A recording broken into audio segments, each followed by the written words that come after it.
여러분, 혹시 자산 배분의 진짜 의미를 아시나요?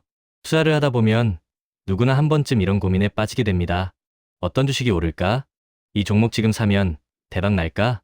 하지만 이런 고민들이 우리의 투자 성과를 망치고 있다는 사실 알고 계셨나요? 최근 국내외 증시 변동성이 정말 심하죠. 코스피와 나스닥이 출렁이는 동안에도 금이나 원달러, 환율, 인도 증시는 오르기도 했어요. 이런 시장을 보면 정말 예측하기 어렵습니다.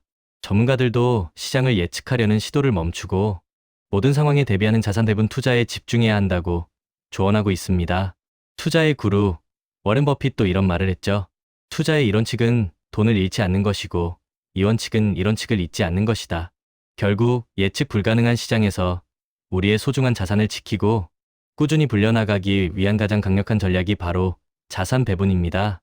혹시 자산 배분을 단순히 여러 종목에 나눠서 투자하는 분산 투자 정도로 생각하고 계신가요?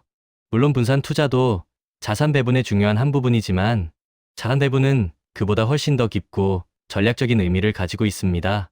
자산 배분은 마치 험한 바다를 항해하는 배의 선장처럼 예측 불가능한 폭풍 속에서도 배를 안전하게 지키고 목적지까지 도달하게 하는 나침반과 같습니다.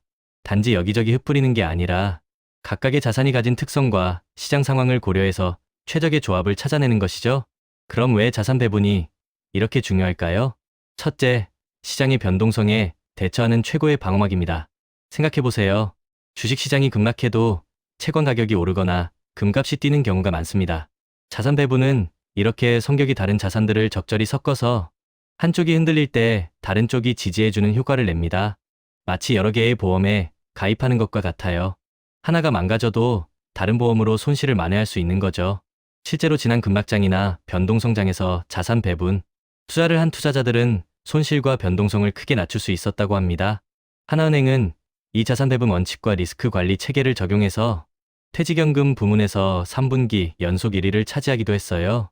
단기 시장 변화에 흔들리지 않는 자산 배분 전략이 얼마나 중요한지 보여주는 사례죠. 둘째, 장기적인 관점에서 꾸준한 수익을 추구할 수 있게 합니다. 우리는 흔히 대박을 꿈꾸며 한 종목에 모든 것을 거는 경우가 많습니다. 하지만 이런 방식은 순간적인 큰 수익을 가져다 줄 수도 있지만 그만큼 큰 손실을 안겨줄 수도 있어요. 꾸준함이 없는 투자는 결국 실패로 이어질 확률이 높습니다. 자산 배분은 단기적인 시장의 등락에 일희일비하지 않고 장기적인 안목으로 안정적인 수익을 추구할 수 있도록 돕습니다. 마치 거북이처럼 느리지만 꾸준히 그리고 안정적으로 목표를 향해 나아가는 투자 전략인 셈이죠. 그럼 구체적으로 어떤 자산 배분 전략이 있을까요? 초보 투자자분들을 위한 추천 전략으로는 TIGR 미국 최10년 국채 ETF, KODX, 미국 S&P 500 ETF, ACE KRX 금연물 ETF 이렇게 세 가지 상품으로 포트폴리오를 구성하는 방법이 있습니다. TIGR 미국 최시민 국채는 투자금의 60%를 달러로 투자하는 효과를 내고 KODX 미국 S&P 500은 미국 주식과 달러, 투자 효과를 동시에 볼 수 있습니다. 여기에 금까지 추가하면 완벽한 분산 효과를 기대할 수 있죠. 이런 간단한 구성만으로도 연체 18%의 수익을 기대할 수 있고 여기에 몇 가지 상품을 더 추가하면 10%까지도 가능하다고 해요. 정말 놀랍지 않나요? NH투자증권에서는 2026년 자산 배분 전망으로 AI 밸류 체인에 대한 투자가 유망하다고 보며 특히 미국과 한국 주식시장에 주목할 필요가 있다고 했습니다. 또한 유동성이 풍부할 것으로 예상되지만 미국과 유로존의 성장률 차이로 인해 달러 지수는 상승할 가능성이 있다고 합니다. 이런 전문가들의 인사이트도 잘 참고하면 좋겠죠. 하나증권은 2025년 하반기 자산 배분 전략으로 힘의 이동, 분산 투자하기 좋은 날이라는 제목으로 투자 포트폴리오 다각화의 기회를 강조했어요. 미국 외 시장, 즉 유럽, 영국, 아시아 등에도 투자 기회가 많다는 점을 잊지 말아야 합니다. 자산 배분, 단순히 흩어놓는 것이 아닌 전략적으로 포트폴리오를 구성하는 것. 그렇다면 성공적인 자산 배분을 위해 우리가 꼭 기억해야 할 핵심은 무엇일까요? 첫째, 나의 투자 목표와 기간을 명확히 설정해야 합니다. 무작정 남들이 좋다는 것에 따라 투자하는 것이 아니라 내가 언제까지 얼마의 돈을 모으고 싶은지, 그 목표를 위해 얼마나 오랫동안 투자할 수 있는지를 먼저 정해야 해요.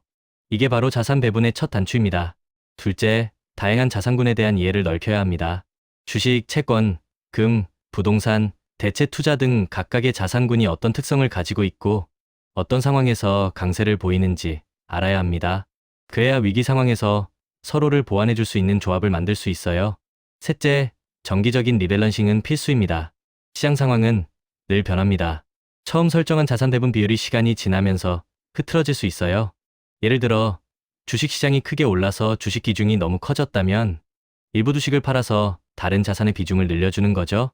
주기적으로 포트폴리오를 점검하고 조정하는 리밸런싱은 우리 포트폴리오가 목표 수익률에서 크게 벗어나지 않도록 도와줍니다. 마치 정원에 물을 주고 잡초를 뽑아주는 것과 같아요. 꾸준히 관리해줘야 잘 자라나는 거죠. 넷째, 인내심과 원칙 준수가 가장 중요합니다.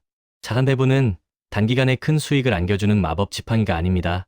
꾸준히 원칙을 지키며 인내심을 가지고 기다릴 때 비로소 그 진가가 발휘됩니다. 시장의 단기적인 등락에 흔들리지 않고 내가 세운 자산 배분 원칙을 묵묵히 지켜나가는 것이 중요해요. 장기 투자자라면 위대한 자산을 오래 들고 가는 게 핵심입니다. 그건 단순히 리스크를 시간에 녹이기 위한 게 아니에요. 시간이 지나면서 그 자산이 남기는 안전마진이 쌓이고 우리의 그릇도 커져갑니다.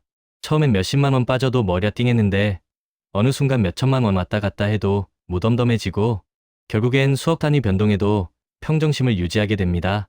그게 바로 단단한 갑바가 생긴 겁니다. 멘탈이 단단해야 어떤 시장에도 흔들리지 않고 자산 배분 원칙을 지켜나갈 수 있어요. 여러분, 투자는 마라톤과 같습니다. 처음부터 너무 빨리 달리거나 무리하게 힘을 쓰면 완주하기 어렵습니다. 자산 배분은 이 마라톤을 완주하기 위한 페이스 조절이자 영양 보충제 같은 역할을 합니다. 꾸준히 그리고 안정적으로 목표를 향해 나아갈 수 있도록 돕는 것이죠. 결국 자산 배분은 단순히 돈을 나누어 투자하는 행위를 넘어 우리의 투자 철학과 시장을 대하는 태도를 담고 있습니다. 예측 불가능한 시장에서 우리의 자산을 지키고 꾸준히 성장시켜 나가는 가장 현명하고 효과적인 방법인 거죠. 오늘부터 여러분의 투자 포트폴리오에 자산 배분이라는 강력한 무기를 장착하고 성공적인 투자 여정을 시작하시길 바랍니다. 우리 함께 긴 여정의 동료로 계속 투자와 루틴을 이어갑시다. 구독자 여러분, 리스펙합니다.